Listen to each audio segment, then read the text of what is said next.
وہ نہ صرف جانتا ہے بلکہ اس پر اس کی پکڑ بھی ہے. کیا لگا ہوگا, کیا اس میں تعلق ہوگا, آپ ذرا سا غور کیجئے. ایک تو اللہ تعالیٰ کہتا ہے کہ اس کا علم ہر چیز پر محیط ہے. اس کے بعد اللہ کہتا ہے واللہ علی کل شیء قدیر, اور اللہ ہر چیز پر قدرت رکھتا ہے. یہ دو الگ الگ چیزیں ہیں. کسی ہستی کو جاننے کے لیے دو الگ الگ چیزیں ہیں جس سے معلوم ہوتا ہے کہ وہ ہستی کتنی قوی ہے. جیسے بہت سے لوگ دعویٰ تو یہ کر سکتے ہیں کہ وہ دنیا کسی کونے کی خبر رکھتے ہیں.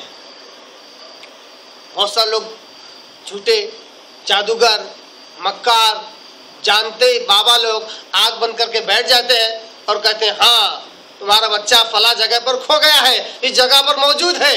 دعویٰ تو کرتے ہیں غیب کا جو کہ صرف اور صرف اللہ کا خزانہ ہے, اللہ کا حصہ ہے.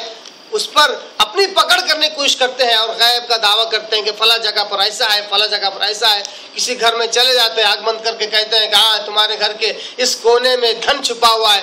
دعویٰ تو کرتے ہیں, اپنے علم کا دعویٰ تو کرتے ہیں جس میں وہ یقیناً جھوٹے ہیں, مگر جو دوسری صفت ہے غیب کے جاننے کی اور اس کے اوپر دلالت کی, وہ ہے اس کے اوپر پکڑ, اس کے اوپر قدرت, کہ وہ اللہ ہے.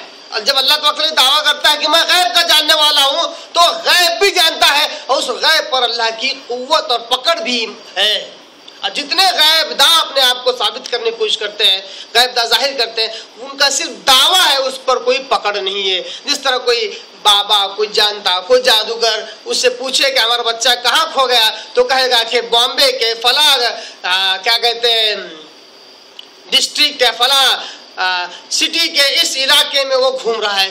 اب اس سے کہے کہ یہیں بیٹھے بیٹھے اس کو پکڑ کر لا لو, نہیں لا سکتے ہیں.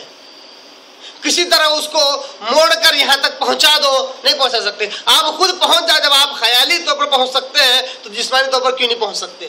تو کہتے ہیں ہم ان سب سے بے بس ہیں, سوائے دھوکہ دہی کا اور کچھ نہیں کہہ سکتے. کہ کہتے ہیں مائی جاؤ, میں کچھ ایسا کر دوں گا جنتر منتر کہ وہ پلٹ کر تمہاری طرف آ جائے گا, جس میں کوئی یقینی بات نہیں ہے. آ بھی سکتا, نہیں بھی آ سکتا. کیوں؟ کیونکہ قدرت نہیں اس بات پر, صرف دعویٰ ہے اور وہ بھی جھوٹا.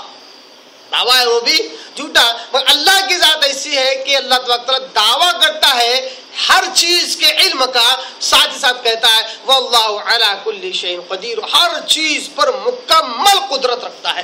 گویا کہ اگر کسی کالے رات میں کالے پتھر پر کالی چونٹی چل رہی ہو, اس کی نہ صرف حرکت کو دیکھتا ہے, اس کا علم ہے, بلکہ اس کے کھانے پینے کا بھی پورا انتظام اللہ تعالیٰ کیے ہوئے ہیں.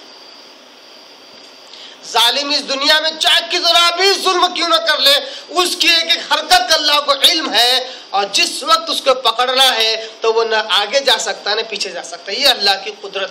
اللہ تعالیٰ نے سورہ قاف میں بڑے پیارے انداز سے اسی اپنے علم کو اللہ تعالیٰ نے بڑے اچھے انداز میں اس طرح بیان کیا.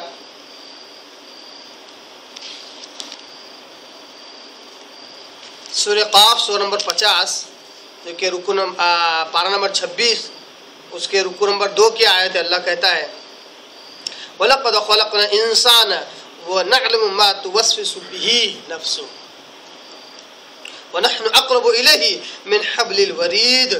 اللہ کہتا ہے کہ بے شک ہم نے انسان کو پیدا کیا.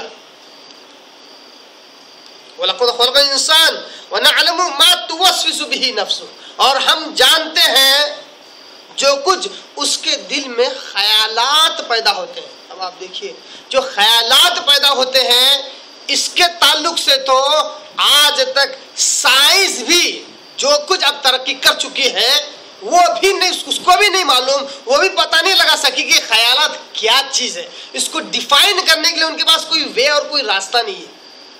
اللہ کہتا ہے انسان کے دل میں جو خیالات آتے ہیں اللہ تعالیٰ اس کو بھی جانتا ہے. اتنا ہی نہیں, وَنَحْنُ أَقْرَبُ إِلَيْهِ مِنْ حَبْلِ الْوَرِيدِ, ہم انسان کے رگے جان سے بھی زیادہ قریب ہیں. کس اعتبار سے؟ سورہ آل عمران کے آیت نمبر 29 اور 30 کے حساب سے علم کے اعتبار سے اللہ تعالیٰ انسان کی رگے جان سے بھی زیادہ قریب ہے.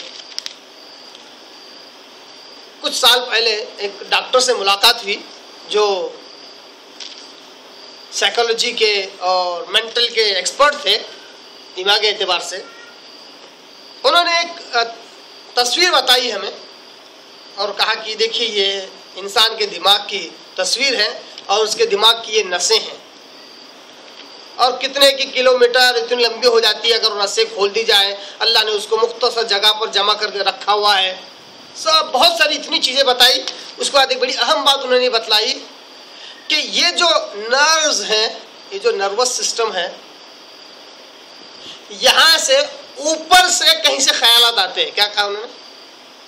وہ خیالات آتے کہاں سے وہ نہیں پتا. آ جانے کے بعد سائنس کو معلوم ہو جاتا ہے کہ یہ خیال اس دماغ میں پیدا ہوا. سائنس اس بات پر تو قدرت رکھنے لگی کہ خیالات پیدا ہونے کے بعد جو دماغ پر اثر ہوتا ہے, اس کے جو تغیرات انسان کے جسم پر اور اس کے دماغ پر ہوتے ہیں, اس کو تو پہچان رہی ہے, مگر آئے کہاں سے وہ خیالات, اس پر سائنس کی بھی اب تک قدرت نہیں ہے. کیونکہ وہ خیالات آتے کہاں سے کسی کو نہیں پتا. کس طرح وہ خیالات نئے نئے پیدا ہوتے ہیں, کون سے سیلز کے کس طرح ملنے سے, کون سے کیمیکل کے کس قسم کے تغیرات سے وہ خیالات پیدا ہوتے ہیں.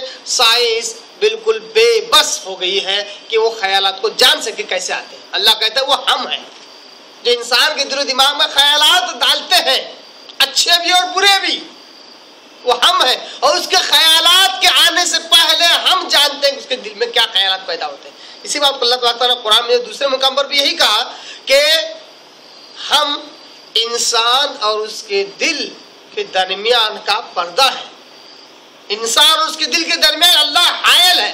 گویا کہ انسان کا جو دل ہے, انسان کا دل ہے, یہ انسان ہے, اس کے درمیان اللہ تبارک و تعالیٰ حائل ہے, اللہ کا پردہ ہے.